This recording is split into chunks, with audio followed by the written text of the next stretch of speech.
Hello there. Welcome to this house. Today we are exploring one of the most remote areas of Yellowstone National Park, which is home to its own beautiful lake and a herd of about 2,000 bison.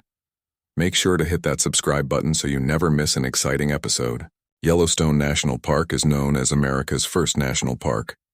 When it was initially created in 1872, it was set aside to protect the incredible geothermal features within what is now known as the Upper Geyser Basin.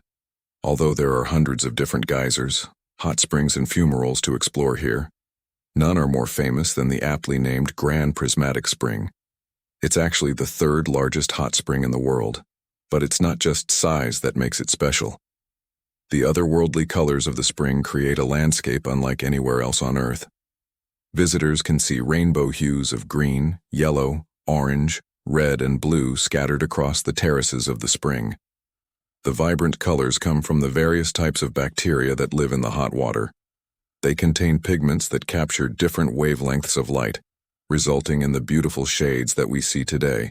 The surrounding boardwalk is just over half a mile long, making it a very easy hike to complete. And the best place to view the spring itself is from the Midway overlook. Here, visitors get a bird's-eye view of the entire basin, and can even see some smaller geysers bubbling up through the colorful water. On a clear day, visitors can also see distant mountain ranges in the horizon. For those looking to extend their time exploring the area, there are plenty of hiking trails nearby, including Fairy Falls Trail and the longer, more challenging Black Sand Basin Trail. Many of the trails around Yellowstone are accessible by car, though some do require a short walk from the parking lot. But that won't be the case for this hike. To reach the trailhead for the Cascade Canyon hike, we need to take a free shuttle from the park's Canyon Village. We will be dropped off right at the entrance to the trail, which is perfect since the parking situation around Yellowstone can be pretty hectic during the summer months. From the moment we start walking, we will be surrounded by some of the most rugged scenery that the park has to offer. Towering rock walls rise above us as we make our way down the canyon, revealing breathtaking vistas around every bend. The trail itself is relatively flat, making it a great option for families and less experienced hikers. Along the way, we'll have the opportunity to spot all kinds of wildlife, including deer, elk, black bears, and even wolves if we're lucky. As we continue on, the canyon opens up and we begin to descend into the valley below. The air grows cooler and damper as we approach the river, where we'll cross a bridge and begin our return trip. Overall, the hike is just over 3 miles and takes most people between 1.5 to 2 hours to complete. Be sure to bring binoculars and plenty of water on hot summer days. For those who want to experience Yellowstone's geothermal features up close and personal, few places are more impressive than the aptly named Inferno cone. Unlike many other hot springs and geysers, which feature calm, slow-moving waters, the Inferno cone is a turbulent display of geothermal energy. The spring itself is almost entirely shrouded by a cone-shaped hill, giving it a unique appearance compared to other hot springs in the area. According to the National Park Service, the name comes from the Latin word for fiery, and was given to the spring due to its turbulent and seemingly violent behavior. If you look closely, you may notice small explosions of steam and boiling water bubbling up from the surface. These features are called fumaroles, and they're actually vents that release steam and gases from the Yellowstone caldera, otherwise known as the Yellowstone supervolcano. Although this area is off limits to tourists, there are plenty of viewing platforms nearby that offer unobstructed views of the cone. Since it's located near the Upper Geyser Basin, visitors can easily combine a trip to the Inferno cone with stops at popular attractions like the Grand Prismatic Spring and the nearby Midway Geyser Basin. Just a short drive away from the Grand Loop Road, the Hayden Valley is one of the most popular areas in Yellowstone to spot bison. In fact, there are more bison here than any other place in the park, with Hayden Valley being the highest concentration of these massive mammals anywhere in the world. As you drive along the valley's namesake river, keep an eye out for herds grazing on the grassy plains. If you're lucky, you may even see one of the park's lone wolves hunting for prey.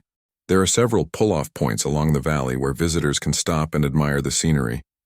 One of the best spots is the Y-shaped intersection at the base of Mount Darien. It offers sweeping views of the valley and the Yellowstone River as it flows toward the distant Yellowstone Lake. Because of its popularity, The road through Hayden Valley tends to get congested during peak hours. Visitors are encouraged to arrive early in the morning or later in the evening to avoid crowds and increase their chances of spotting wildlife. The valley is also open year-round, though conditions can become very snowy and icy during the winter months. In this case, however, a snow-covered bison is just another unforgettable sight to add to your list. To truly appreciate the vastness of Yellowstone, you have to see it from above. That's why taking a helicopter tour is one of the most unforgettable experiences that you can have while visiting the park. Not only does it allow you to see some of the most remote areas of Yellowstone, but it also gives you a unique perspective on the park's most famous attractions. You'll soar above the Grand Canyon of the Yellowstone, where you'll witness the colorful layers of rock that have been sculpted by the river over millions of years. You'll fly over vast herds of bison and other wildlife, giving you a glimpse into their world from a vantage point that few people ever get to see. One of the best things about taking a helicopter tour is that it allows you to explore parts of Yellowstone that are simply inaccessible by car or foot. You'll get to see remote areas of the park's backcountry, including the stunning Lamar Valley and the rugged Absaroka Range. These are places where few people ever go, and you'll have the opportunity to experience the true wilderness of Yellowstone from the comfort of a helicopter. If you're looking for an adventure that you'll never forget, then a helicopter tour of Yellowstone is definitely worth considering. Just be sure to book with a reputable company that has experienced pilots and a great safety record. Not far from the town of Gardner, Montana, stands the historic Roosevelt Arch, which marks the northern entrance to Yellowstone National Park. Built in 1903, the arch was originally constructed to commemorate President Theodore Roosevelt's contributions to the establishment of the park. Today, it continues to serve as a symbol of the importance of preserving America's wild places for future generations to enjoy. Standing over 17 feet tall, the Roosevelt Arch is made of granite and limestone and features an inscription that pays tribute to President Roosevelt's dedication to conservation. The arch is located at the end of the Chief Joseph Scenic Drive, which runs through the small town of Gardner.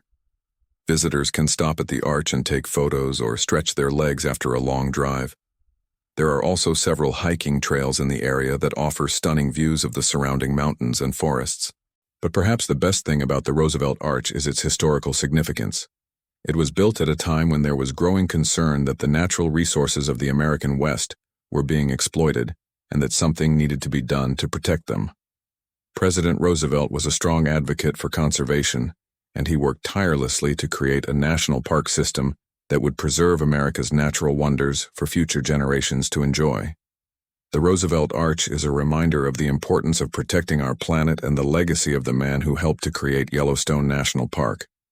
Many people pass by the Roosevelt Arch every year without realizing its historical significance, but those who take the time to stop and learn about it will walk away with a deeper appreciation for the park they're visiting.